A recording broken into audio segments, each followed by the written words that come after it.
First game of day 3 is always a mental challenge, especially when you're down in the bottom competition.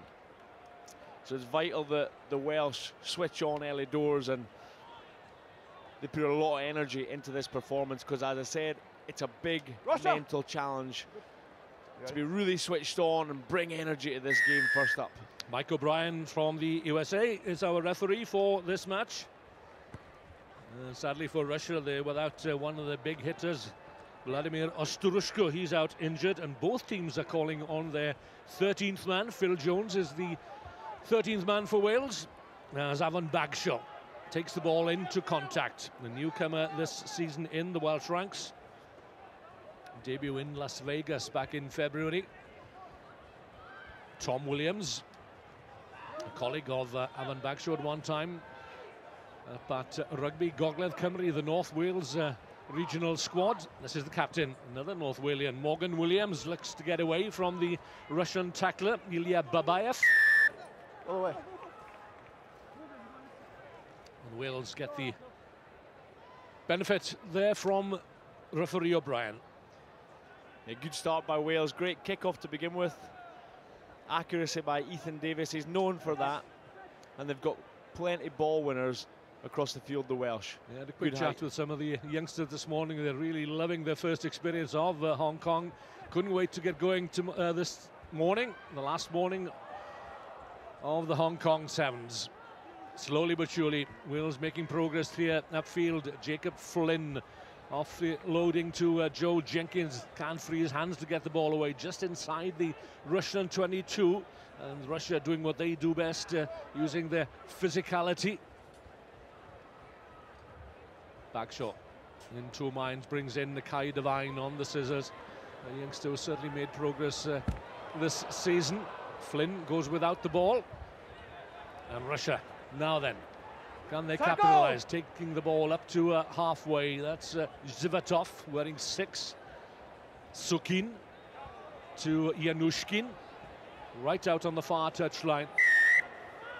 Again, a mistake, but Russia will get the penalty here. Come off, please. And we got 2 men down on the far side, and the Russian player seems to have come off second best. Yeah, there are a few tender bodies out there when after 2 days of tough rugby. And you see guys, they'll appreciate this rest, both the Welsh and the Russians, but good to see the Russians moving the ball, trying to utilise the space on the pitch. A lot of the time they will go for the physical aspects, they'll go for that confrontational side of the game, but for them to progress and move forward, they have to learn to really use the space, use the field, and use the pace on the outside edges that they do have. Well, over the years, they have tended to play their 7s just as they do their 15s, utilising the big forwards. Just mentioned Vladimir Ostrushko. He is injured today. They could well have done with his services, because he is a devastating try scorer for Russia. Remember him scoring a very late try end-to-end here against Zimbabwe, which broke the heart on the African nation a few years ago in the qualifiers. And Russia, as I say, languishing down there in the basement. Yeah, played against Ostrushko a number of times, and he's a very difficult man to stop. He's one of those players with a low centre of gravity, over 100 kilos, but he's also got pace. And you underestimate how strong he is. So the replacement is Artur Solomiani for Russia. There he is, wearing number 11. Offloads to Babayev. This is Gostyusev, another veteran of many a Russian campaign. Let's see what they can do here with the ball in hand. Davidov, the captain, a dangerous player. Oh, lovely work by Davidov. Lovely sleight of hand. And the opening score goes Russia's way. Yeah, great finish by Davidov. He's a constant threat for Russia. He loves having the ball in hand. You can see he starts to travel laterally there. The Welsh, they're a little bit hesitant. Go too high on him again. Another strong Russian player. And Davidov, he's a player that's won the tracker previously, and he's always involved. He's a busy player, likes to get his hands on the ball, but he's also got a big work ethic as well.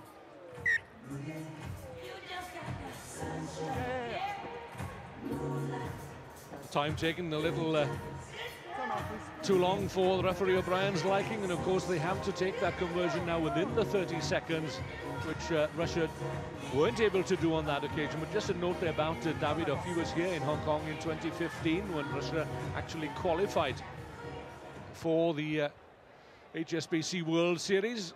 For Russia, leading Wales 5-0. Sozanov. Running three. Sometimes you have to go backwards and yield a little territory in order to go forwards. Russia didn't claim that opening score. They feel confident. Zivatov quickly into the hands of the replacement Soleimani. Into the tackle there was Morgan Williams. Wales' defence being tested here as Gostiusev sends it wide to Sozanov. Takes the tackle. Round the narrow side goes Gostiusev, tackled by Devine. Ball is loose, but just nudged forward by a Welsh hand.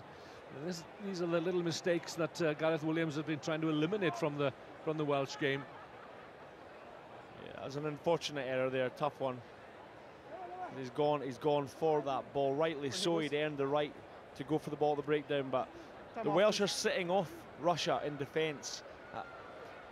The Russians aren't known for a high skill level. You have to put their skills under pressure, get in their faces, but for some reason the Welsh are just drifting side to side, and it's very easy for the Russians to move the ball.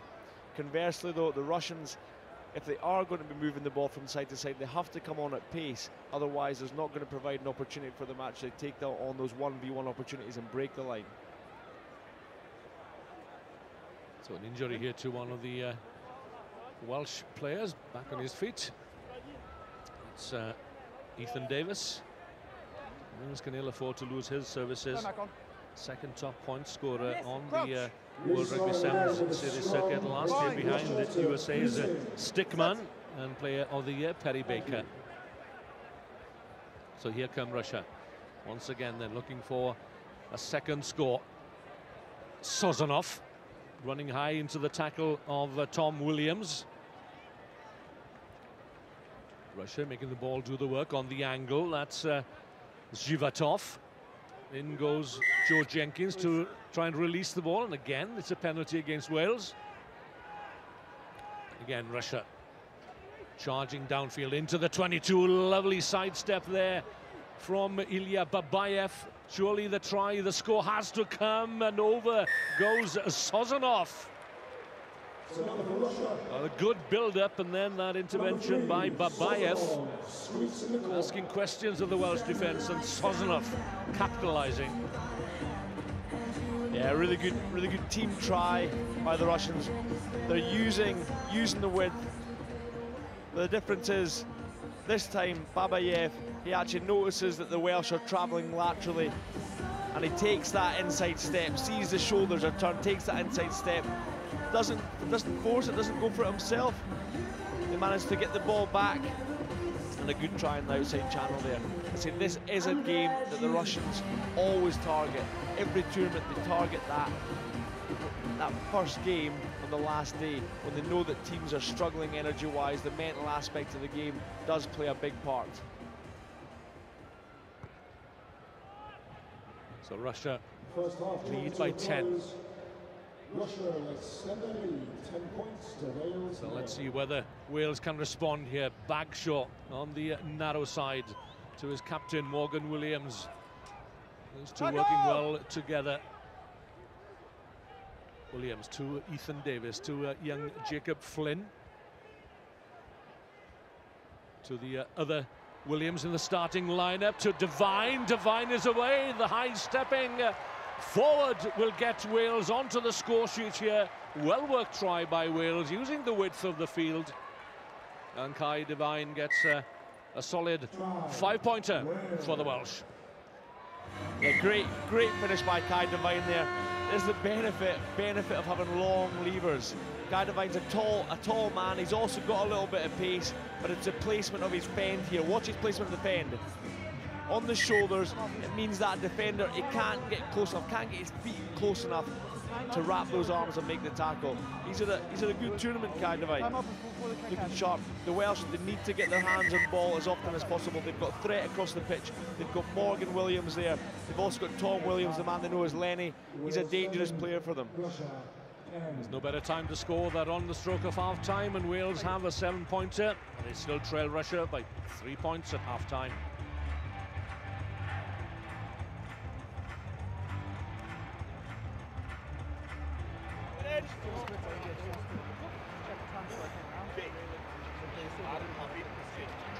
Luke off for Flinney, Tommy on for Lenny, okay, we make those changes, well done, right? We wrote that, okay, we responded really positively. That first second attack, how do we feel that went, boys? Good, right, we're a little bit off it. Remember we've spoken about that challenge, like, let's not to say we're shipping it and expecting that third man to go. We can affect that challenge in a number of different ways. We can hit the wide man, we can wrap around, those options come. So it's not about just playing one up, alright? We can play different options around that, happy? But then when we got momentum... Gareth Williams, the Welsh coach there, he actually appeared in the very first game between Russia and Wales at Hong Kong, way back in 2001.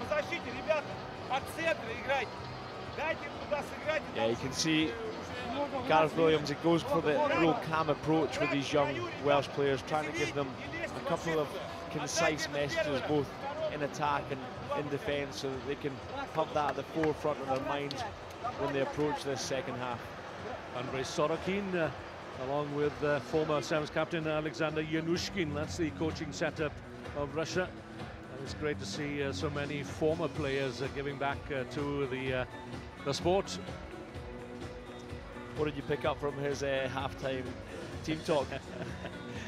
Well, hang on to what you're doing, I think, because he seemed less animated than I have seen him in recent seasons.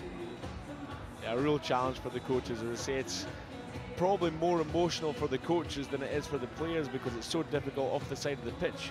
You're kind of powerless to what you can do, and that half-time team talk is the only opportunity the coach has to have an input to the game, really, other than making substitutions. So it must be so tempting to give information overload, whereas the players, they only want 1 or 2 little golden nuggets of information.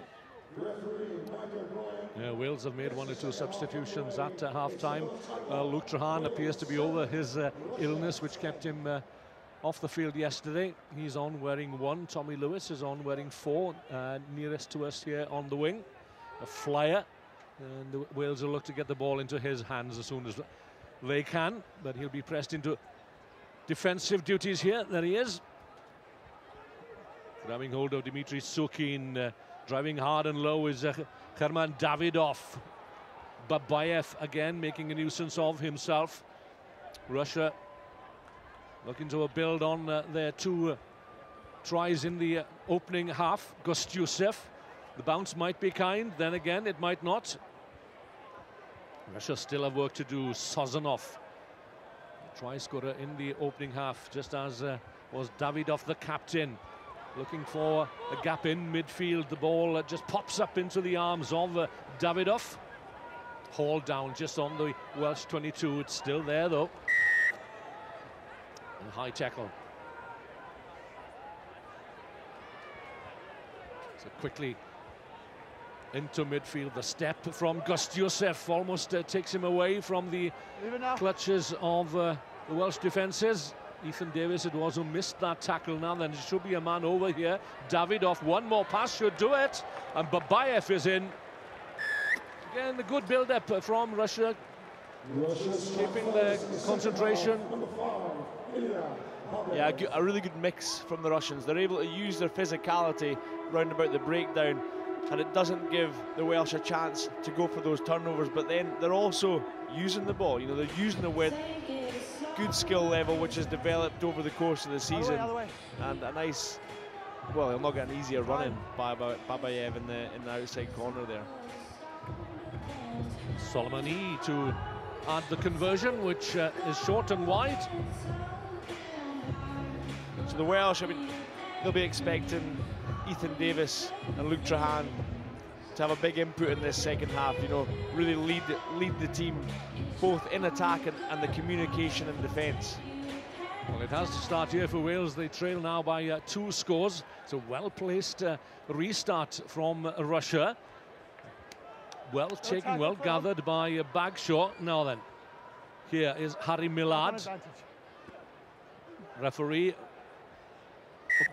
O'Brien waiting for a Welsh advantage, which didn't accrue, so he called them back for the scrum.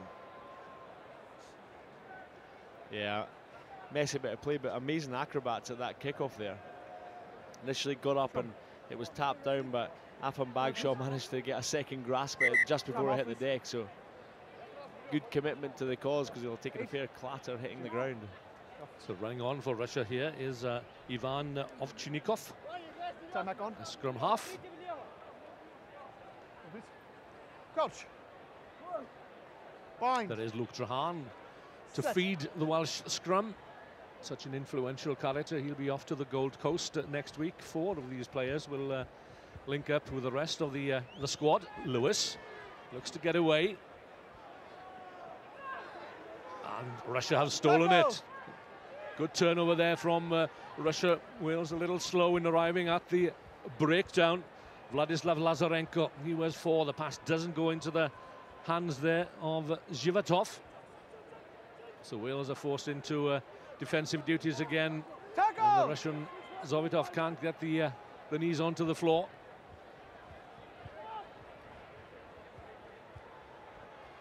Needs a little hitch kick there. Fools no one. That's not going to hand. It's still loose. Devine gets his man. Russia on the retreat, but they managed to salvage the situation. Davidov. The offload to Zhivatov. Pulled down by Bagshaw right on the far touchline. And again, Russia stretching the Welsh defence, asking questions. Ball evades Babayev. That's a little untidy. Yeah, I can see here Tommy Allen carrying the ball. He wants to have a go, but that exaggerates the importance of holding the ball in his left hand, so he's able to use the fend. And it's something that every young player should focus on, is that transition of the ball to your outside hand, so you're able to utilise the fend. But good tackle from the Russians, and he gets back to his feet quickly, which is the most important thing too. How often have we seen that in sounds here?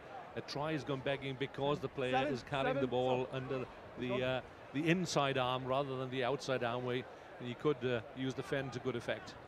But it's something that has to be practiced. When you know, it's everybody has a dominant arm that they're carrying with, but you have to be able to move the ball from right to left, left to right, and use fends, because 90% of tries that we see have a fend involved. Very rarely do you beat the man without getting touched. So 2 minutes remaining on this trophy quarter-final. Williams now then having a quick look again. Trahan to Morgan Williams to Tommy Lewis. Hasn't got much room on the far side there. The long floated pass into midfield, finding Joe Jenkins. Runs or tries to run around his opposite number. That's Patrice Pecky. The challenge was illegal, so wasting no time whatsoever, because Wales need the points here.